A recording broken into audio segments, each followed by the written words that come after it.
ધંધો તમે શરૂ કર્યો, તમે મેન્યુફેક્ચરિંગ કર્યું, એ સમયે તમારી પાસે ડાયરેક્ટ સેલ્સનો ઓપ્શન હતો. તમે કેમ કે તમે તમારી લાઈન હતી ડાયરેક્ટ સેલ્સ, તમે ડિટર્જન્ટ લઈને વેચવા જતા હતા, તો એમાંથી પછી મેન્યુફેક્ચરિંગમાં આવવાનું કારણ?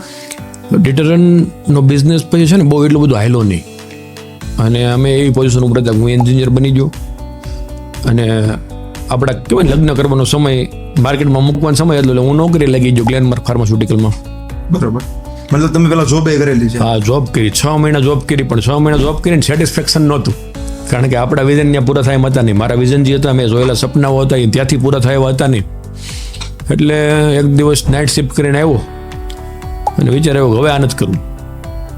તો સવારમાં 9 વાગ્યામાં મેનેજરને ફોન કર્યો. તમે સાંજે આવ્યા ને સવારથી તમે નોકરી મૂકી દીધી? સવારે મેનેજરને ફોન કર્યો કે સાહેબ હવે હું નથી આવવાનો.